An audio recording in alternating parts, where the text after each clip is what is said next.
希望步步高升，但係千祈要謹記喺步步高升嘅過程裏邊，我哋必須要明白到背後係要為人民服務，而唔係透過欺壓或者去奪取人嘅公義公平，而令到我哋嘅生活地位得到提升或者高升，得唔得啊？嗱，所以咧呢兩節聖經透過照應呢個字咧，亦都係第二個表達。頭先心想事成，而家步步高升，跟住再睇埋落去，哇！讀完揮春，你梗係讀埋呢個最緊要啦，係乜嘢嚟㗎？第六個啦，觀察人財寶嘅態度，財富嘅態度。頭先講完步步高升，梗係財源廣進啦，係咪喺度？好啦，今次講財源廣進啊，大家想唔想啊？哇，冇反應嘅，想啊，係嘛？大家咧都有呢個咁嘅態度係嘛？財源廣進咁啊，梗係最想啦。嗱，觀察人對財源廣進嘅態度係點樣㗎？嗱，就係咧第10節至20節。嗱，其實第17節係講出呢個段落嘅噃。首先我哋睇下啦噃，原來呢個段落裏邊咧分開咗3個，包括財富嘅價值係被扭曲。點解咁講咧？好多時喺我哋身邊嘅人當中咧，對於財富咧，好多時有好多誤解嘅。就可能基督徒都會嘅噃，係嘛？點解我哋要去賺錢啊？或者點解我哋希望有更多嘅錢啊？有好多嘅扭曲嘅諗法，而當中扭曲嘅諗法咧，呢個傳道者去解答出喺如果我哋面對財富價值被扭曲嘅話，我哋會面對一個實況，有3樣嘢，就係第10節、11節、第12節，好現實嘅噃。跟住第 B 就係遭遇到不幸嘅可能。嗱，我相信大家都會經歷過啦。可能喺97嘅時候，有好多人本來好有錢，係嘛？突然間咩都冇晒。呢個係講緊乜嘢？就係呢個主題啦，變數中嘅生活。千祈唔好以為我哋所謂嘅財富可以永恆不變嘅喎，係嘛？可能透過財富一啲嘅變數，讓我哋可以乜都冇嘅喎。最後就係咧，經常出現嘅副歌啦，就係一個總結。咁究竟我哋生活點樣面對所謂嘅財富，或者面對我哋嘅生活咧？就係第18節至20節啦。透過呢3個段落，就去明白人對財富嘅態度應該係點樣嘅。咁首先咧，我哋明白到咧，決定人是否享受財富所帶嚟嘅好處咧，係好緊要嘅。即係話，當一個人唔知道我哋揾咗係嚟做乜嘅話咧，呢個叫虛空。大家好同意嘅係嘛？我一齊睇下啦噃。第10節，貪愛銀子，大家係咪啊？不因有銀子滿足，貪愛財富，也不因得利知足，這也是虛空。嗱，呢度第一個段落嘅裏邊咧，就講出如果一個人對於財寶價值被扭曲，佢會面對一個嘅現況。呢個現況係首先解決咗個貪字先。嗱，原文聖經咧就冇貪呢個字嘅，即係簡單嚟講，淨係得愛呢個字嘅。大家愛唔愛錢啊？嗱，唔好同我擰頭啊嚇！大家如果唔係嘅話咧，就唔會返工啊或者其他嘢。嗱，錢銀對於我哋生活嚟講係好重要嘅，都係咪？係一個重要部分。嗱，所以其實咧原文聖經咧會比較譯得好啲，就簡單嚟講，愛銀子。呢個愛字嗱，我哋睇下個原文聖經先，就係可愛咁解。只有一個人對於錢財呢方面咧係可愛，即係話佢覺得一個慾望。嗱，但係傳道者冇講到係錯嘅噃。嗱，所以千祈萬不可覺得呢個有財富咧就係等於犯罪。嗱，聖經冇咁講㗎。而喺舊約世界嘅裏邊咧，財富亦都係表達出一個蒙福嘅象徵嘅。嗱，舉例子，亞伯拉罕有冇錢啊？有冇係咪好多擁有好多嘢啊？嗱，所以亞伯拉罕係表達出神對佢生命嘅祝福。嗱，所以同樣一樣嘢咧，財富千祈第一樣嘢唔好覺得係犯罪，但係所以咧呢個貪字係唔應該出現嘅。呢段經文就講出一個人對銀子嘅慾望，但係有個現況，銀紙帶出嘅係乜嘢？呢兩個字叫做咩啊？不滿足，係咪？加埋就係、原來一個實況就係，儘管我哋嘅慾望對於錢、對於財富有幾多嘅渴慕，有幾多嘅希望擁有，但係其實嘅實況係呢啲唔能夠帶俾我哋咩話滿足嘅。嗱，所以呢度唔係教誨人呢點樣去仇視財富，而係感覺到一個悲嘆，就係記住，無論係銀紙呢啲財富，後邊都講啦，再講多次，除咗唔滿足之外，不因得利而咩話知足。點解啊？當一個人發覺越揾係越唔夠㗎噃，係嘛？當你真係中咗六合彩，希望你唔係你啦嚇。當如果一個人中咗六合彩6000幾萬，你嗰個心裏邊諗乜？哎呀，點解我唔係中上一期啊？1億8千萬啊嘛，係都今期中嘅，係嘛？點解會咁諗啊？其實佢已經好犀利㗎喇噃。嗱，呢個係一個極端嘅例子啊，但係都要講出我哋有時生活都有咁嘅諗法㗎噃，係嘛？哎呀，點解我唔敢做咧？可以賺多啲㗎嘛？永遠都唔會有一個滿足，因為咧，我哋其實好多時對於財富咧嘅價值被扭曲咗，永遠都唔滿足嘅，係嘛？第二樣嘢，我哋面對一個現況就係喺財物增加。嗱，我想同我咧圈低呢個增加呢個字，就係呢個段落裏邊一個重點。呢個重點就係財源廣進，係咪？咩叫財源廣進啊？一個人對於財富唔希望減少，只希望咩話增加。嗱，呢樣嘢係我哋對於財富價值被扭曲嘅噃。你話個個都係咁噶啦，唔通打開本銀行簿，淨係想見到銀行簿係咁跌落去咩？嗰啲數字，梗係希望日日都見到係咁升上去噶啦。嗱，呢樣亦都係人對財富嘅價值咧係扭曲嘅。點解啊？佢講得好現實嘅噃，財物增加。嗱，財物呢兩個字咧，我哋留意翻個原文。頭先財富咧好得意喎，就叫怨言啊，或者咧嚎叫啊，即係呢個財富呢個字。但係呢個財物呢個字咧又好得意嘅噃。呢個字咧，如果我經常我都同同學分享過，就叫韜。韜係點解啊？係解美嘅事、好嘅事。幾時出現過啊？創世記講耶和華看光是咩話？好的，就係呢個字啦，就係個韜字。呢個韜字就係表達出呢個財物。咦，我哋試下再睇一啲好嘅嘢，一啲正嘅嘢，一啲合適嘅嘢，有價值嘅嘢增加，係咪好事啊？好事嚟嘅，係咪？講到係韜啊嘛，即係話我哋生活裏邊透過變數當中，每一日嘅生活，透過我哋嘅勞力也好，透過我哋智慧都好，賺取我哋啲美好嘅事情，呢件係一件好嘅事。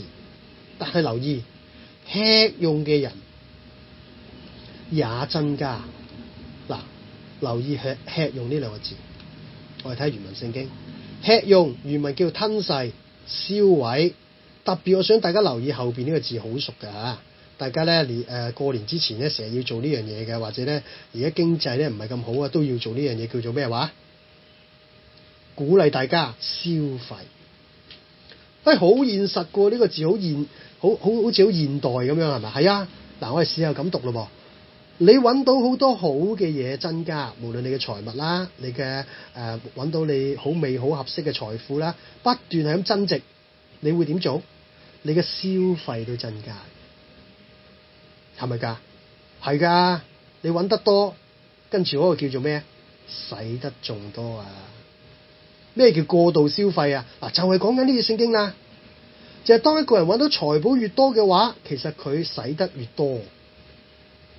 呢種就係對於財富價值被扭曲，香港人更加熟悉呢啲嘅現況啦，係咪？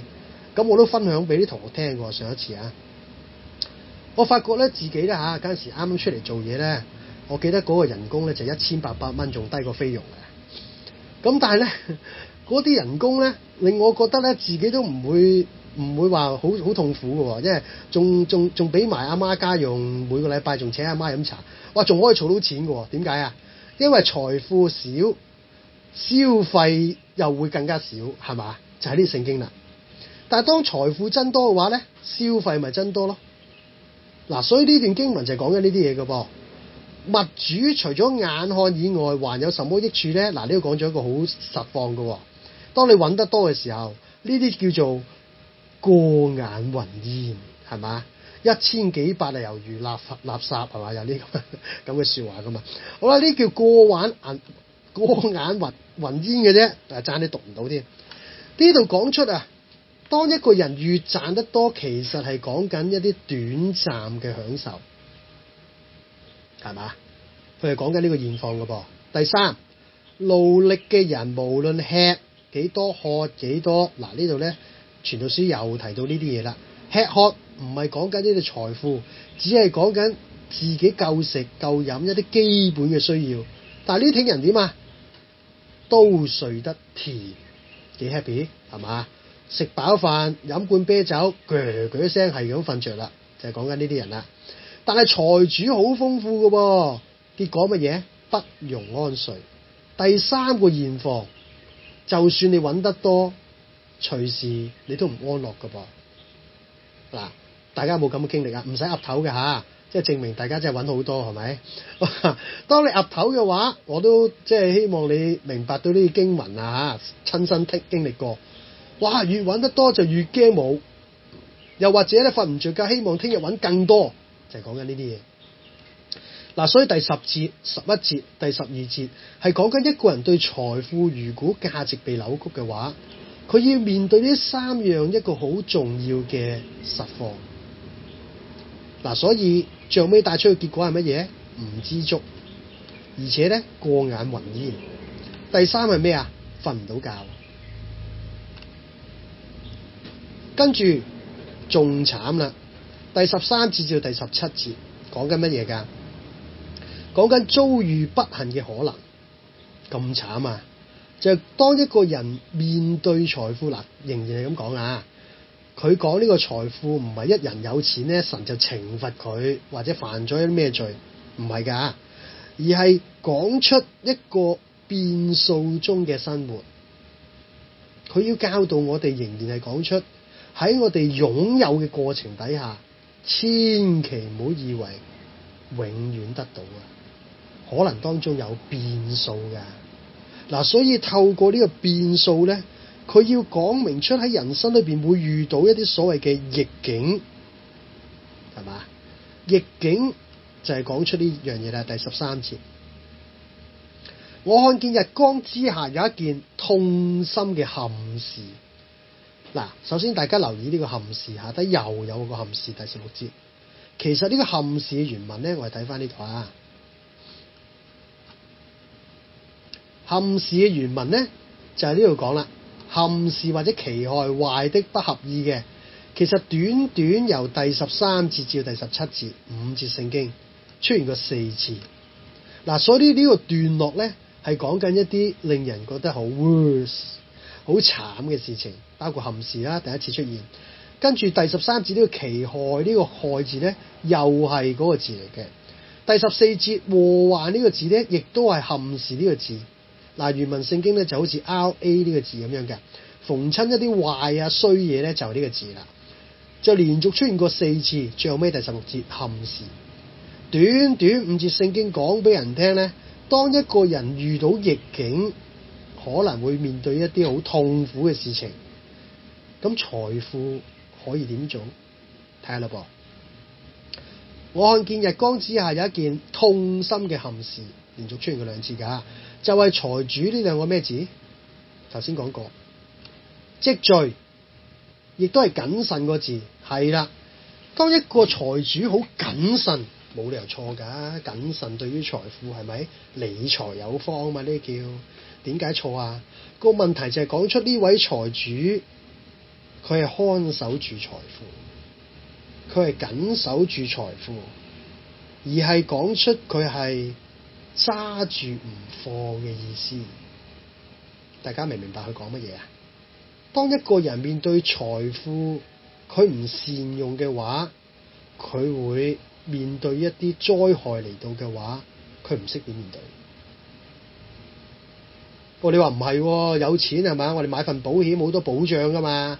嗱，記住啊，當其時傳道書嗰個年代冇咩 AIA 啊，冇咩保誠保險俾佢投保㗎嚇。而係當佢一冇嘅話，就真係可能隨時一身都冇。嗱，咁樣講亦都唔係鼓勵大家去買多份保險先嚇，而係講出呢個經文裏邊呢，一個人佢唔善用佢得到嘅財富，只係積聚，以致到佢點樣做啊？佢以為呢啲成為佢保障，突然間後邊講啦，遭遇禍患，呢幾個字咩字？財富盡失。嗱，呢件事情係表達出一個喺變數中嘅生活裏邊可能會出現嘅事情。嗱，我講可能㗎，咁可能會有機會全部都冇晒㗎喎。嗱，我相信香港人呢都唔止，有好多身邊人都會經歷過啲咁嘅嘢㗎，係咪？突然間買一層樓，點不知呢？為咗層樓變咗負資產啊！我真係覺得好慘啊！呢啲咁結果點樣啊？一世就冇晒所有嘅積蓄啦，又或者係俾人呃咗啦，好多因素遭遇到呢啲嘅禍患，好 worse 嘅事情。唔止喎，後面講埋啦，即使佢有仔，都唔能夠留俾佢。記唔記得第4章啊？嗰位富有嘅人士就係仔又冇，兄弟又冇，有錢都冇用。今次係講緊乜嘢？就算有仔都冇用。點解啊？嗱，其實第13節至到第14節用3個字去表達晒呢2節聖經，就叫做留不住。佢要所有嘅讀者知道，財富係留不住。當一個人遇到逆境、遇到變數嘅情況底下，千祈唔好以為我哋嘅積聚、我哋嘅看守就能夠讓財富永遠留喺我哋身邊，因為就算有仔女都好，好大機會財富會讓我哋知道叫做留不住。跟住到第15節，他怎樣從母胎赤身而來，也必怎樣赤身而去，熟唔熟啊？約伯記啊嘛，係嘛？但係留意由第15節至到第16節咧，出現好多來啊去啊咁樣嘅噃。嗱，我再數多次啦噃。他怎樣母腹赤身而來，也怎樣赤身而去，在勞碌中得來，係嘛？他嘅手帶不走什麼，亦都係去嘅意思啊，即係都要來去來去。第16節咯，他怎樣來也怎樣去。所以呢2段經文呢，係講出一個段落，即係話當我哋人生裏邊面對財富，要記緊一樣嘢，記緊乜嘢啊？有來有去啊！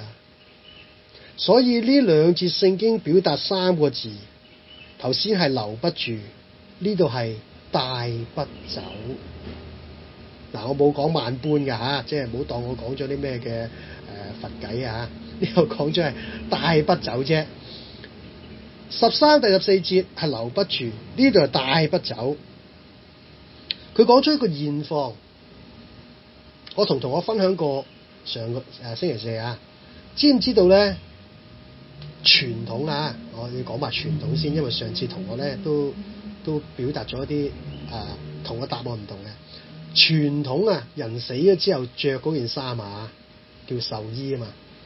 知唔知有咩特別啊？傳統嗰啲，大家都唔知啦，未着過噶嘛，係嘛？仲要講埋，新正頭仲要講埋啲咁嘅嘢，係嘛？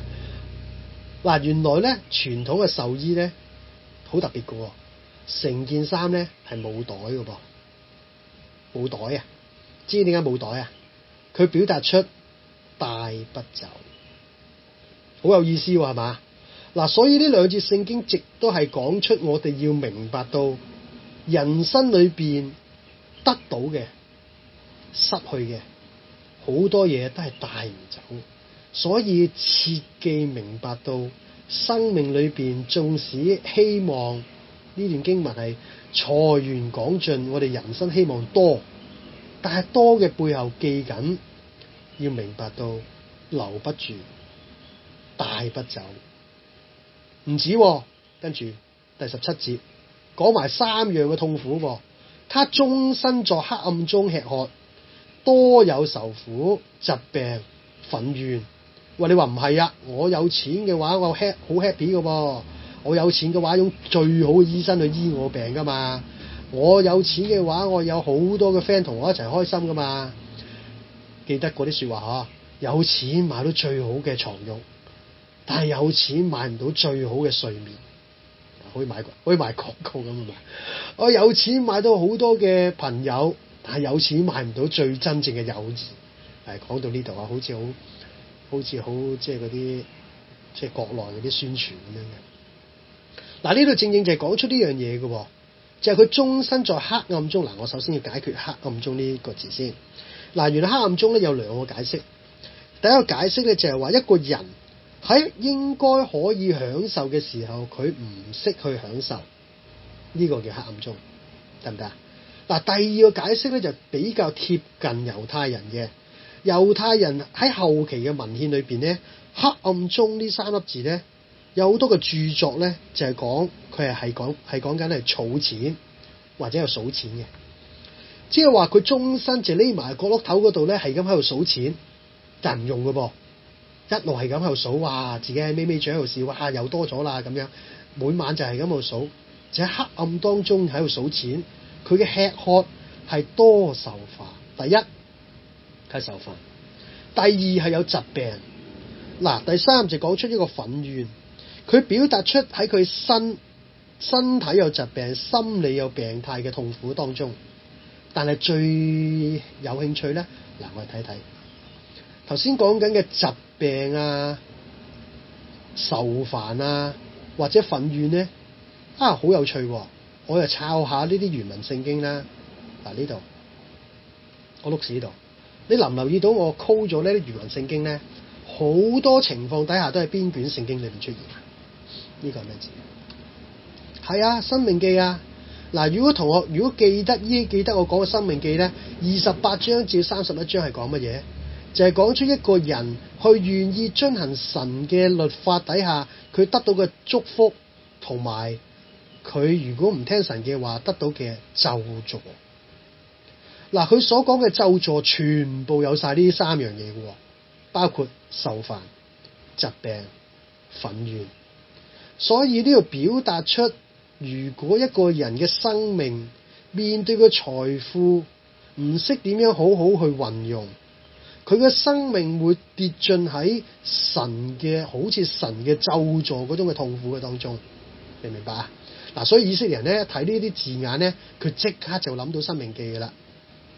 所以呢度講出一個帶出後果，自找苦吃，所以就係痛心嘅憾事。第二，財富盡失。第三，頭先講帶不走啦。好啦，既然講到咁痛苦啦，步步高升又唔係咁好事，係嘛？心想事成又唔係咁好，財源廣進又好似咧對我哋生命有好多憾事。咁應該係點做啊？傳道書嘅副歌又出現啦。嗱，呢個講出一個總結，第18節至到第20節，講完咁多憾事，一開始佢講乜嘢？第18節，我認為既善又美，即係咪好嘢啊？好嘢喎！今次講翻啲好嘢咯。咁既然講咗咁多咁坎坷嘅事情，咁究竟我哋生命裏邊有冇好嘢㗎？有，而且又善又美㗎。喺邊度？就是人在神所呢個咩字話？賜給，再提多次。他一生有限嘅年日中，吃喝享受他一日光之下勞碌所一切，這也是他的份。係咪好熟啊？由第3章、第4章一次再一次講，今日我哋面對日光之下嘅勞碌係邊個俾嘅話？神所賜啦。所以第一樣嘢，短短3節聖經第18節、第19節、第20節出現過5次神呢個字。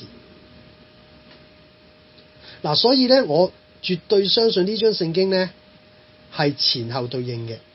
點解啊？頭先由第1節至到第7節出現過6次神呢個字，呢段落出現過5次神呢個字。點解我咁講咧？有啲解經書咧就講第1節至到第7節咧係一個插段嚟嘅，冇乜意義。我唔係好贊成嘅嚇，因為我作為一個釋經嘅一個睇法咧，應該係前後對稱。佢講出頭先我哋對神嘅態度要點樣，跟住我哋面對生活對神嘅態度應該又係點樣？第18節同第3章所講嘅差唔多，不過今次多咗2粒字，我想大家留意。神賜給他一生，呢兩個咩字話？有限。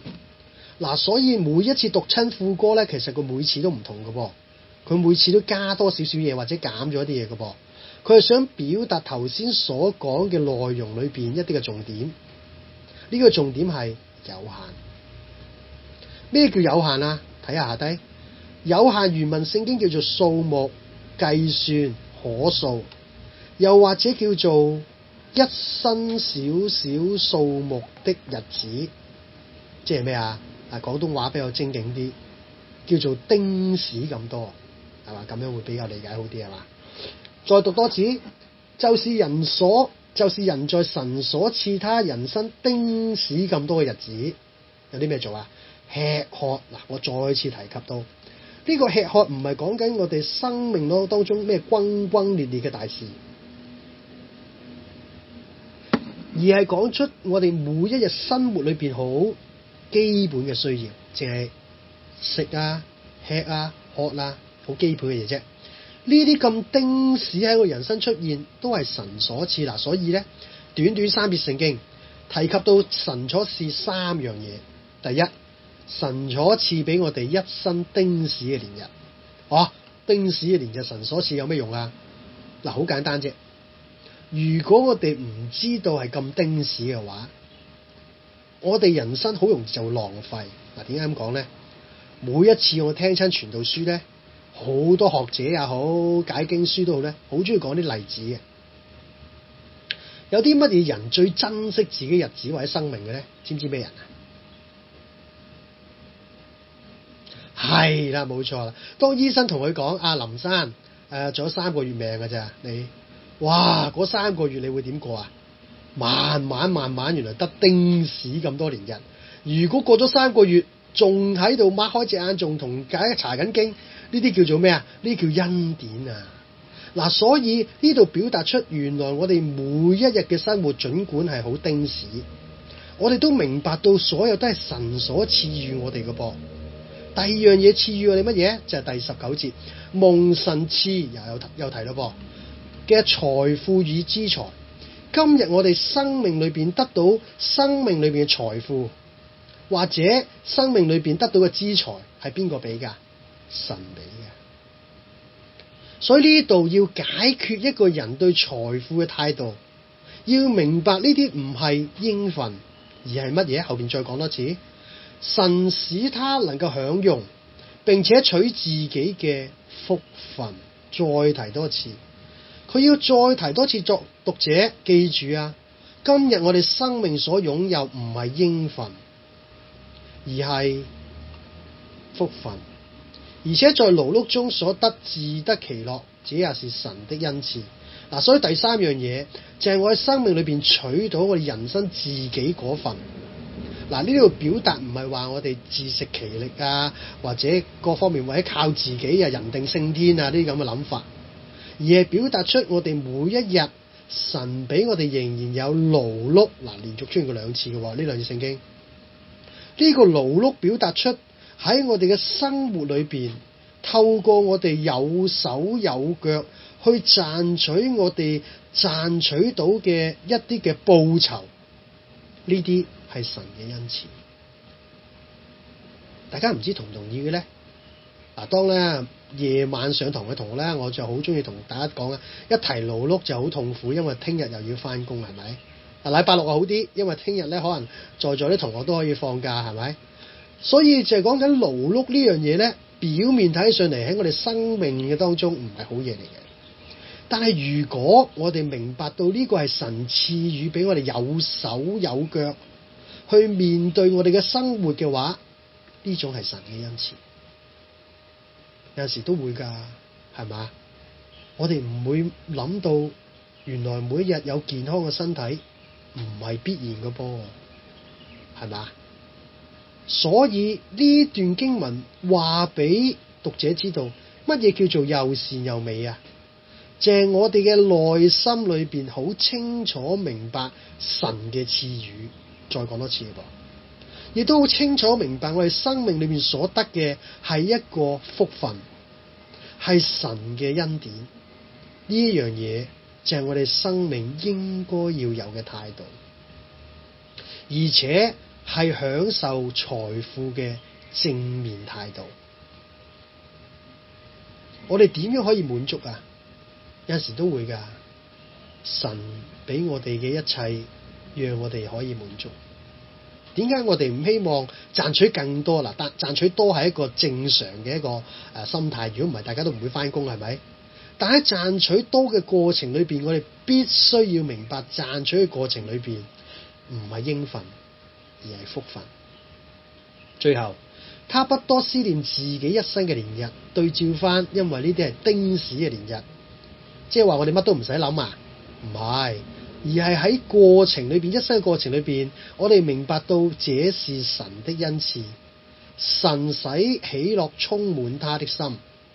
嗱，好有趣㗎噃，充滿他的心咧，原文睇下後邊，充滿他的心咧，其實咧和合本都譯做叫做應他的心。乜嘢叫應他的心？咪叫做心想事成咯，稱心滿意咯。喺我哋嘅生命裏邊，乜嘢令我哋稱心滿意㗎？好難㗎噃，係嘛？着件衫都有時着得錯㗎嘛，或者咧買件衫都買錯㗎嘛，咁啊唔係叫稱心啦。如果我哋每一日最基本嘅需要底下，明白到任何嘅事物都係神賜予嘅恩賜。今日你買件衫買錯咗，都係神有能力俾錢，即係有能力俾我哋去賺取金錢去買到，而得到呢件衫，呢種叫做恩賜。所以我哋咪就能夠充滿他的喜樂，充滿我哋嘅心咯。會唔會㗎？點解人會埋怨？因為唔知足啊嘛。又或者點解我哋嘅生命裏邊會埋怨？會覺得好多樣嘢都唔稱心，就係因為我哋未了解好多嘢都係神俾我哋嘅一啲嘅福分。正正透過呢啲嘅心態嘅改變，傳道者再次表達乜嘢？傳道書究竟想講一啲悲觀啦，定係樂觀嘅嘢啊？嗱，大家睇到第5章咯噃，你覺得係講緊正面定係負面嘅？正面，仲有冇其他同學嘅意見啊？虛空嘅虛空，但係記住，每一次嘅虛空都有一個副歌唱俾大家聽。呢個副歌係這是神的恩賜。嗱，最後尾咧，我哋睇埋呢4個總結。呢個4個總結就係表達出呢段經文裏邊要我哋知道一個重點。第一，神是一生年日嘅賜予者。我哋唔知道幾時人生裏邊有幾多丁史也好，丁史也好，或者咧再加多少少嘅年日。呢啲日子係邊個俾我哋嘅話？神俾我哋。第二樣嘢，財富和資財嘅神係財富同埋資財嘅賞賜者。所以耶穌基督一講財富咧，嗱，其實如果大家留意福音書咧，佢講好多財富嘅。佢係講你嘅心喺邊度，你嘅財富喺邊度，記得嗬？佢都講好多財主啦，佢唔係講佢錯，只係要明白到特別有好多比喻講到管家，記唔記得？佢好多時講管家呢2個字嘅，亦都係要表達出今日神賜予我哋生命嘅財富，要俾我哋知道我哋唔係最終嘅擁有者，而係一個管理者。大家唔知有冇咁嘅認同呢？當我哋每一日神賜予我哋嘅財富，或者神賜予我哋工作賺取嘅所有嘅財富，整個背後，我哋要切記，我哋唔係最終嘅擁有者，我哋係管理者，讓神透過我哋好好去管理。嗱，講到呢度呢，我用咗個故事咧講俾同學聽。上一次話說咧，我近期咧要教導我2位公主咧，即係屋企嗰2位咧就好好咁去管理嘅。點解咧？你都知咧，新年咧，佢咧收入就大增噶嘛，佢哋係咪？佢期待咗每年期待咗呢個時候咧，最期待嘅時間。咁我就問佢啦，我就話今年嘅利是錢你哋點用啊？咁啊，阿姐姐咧就話：我今年咧我唔係奉獻1/10，我奉獻1/4俾主耶穌。哇！我話點解你要奉獻1/4咧？唔知啊，奉獻多啲好啲嘛。嗱，希望佢唔係第1節至第7節嗰啲嘅諗法啦嚇，即係想換取一啲嘅祝福。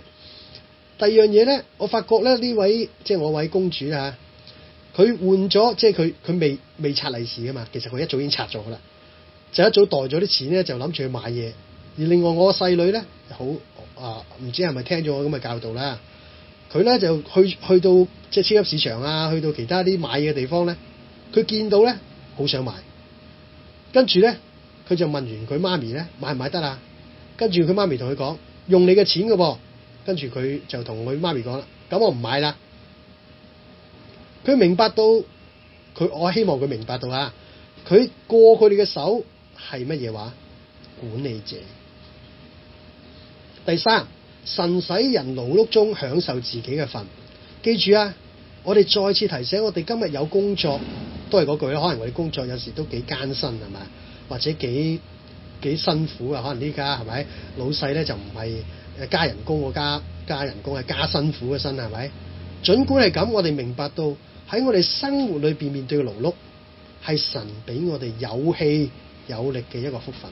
最後，神使人嘅心充滿喜樂。只要我哋嘅生命明白到萬事都係神嘅恩賜，好多嘢讓我哋都能夠稱心，唔係埋怨。我哋嘗試透過呢段經文教導我哋作出一個好嘅提醒。好啦，今日咧我哋第5章就講到呢度啦。大家面對呢個經文有冇問題啊？點解我咁問咧？因為我發覺咧有啲同學咧可能對傳道書有好多嘅疑問嘅都有，係咪？係阿富哥。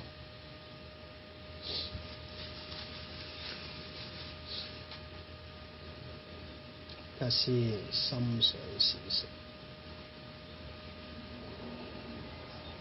哦，係呢個。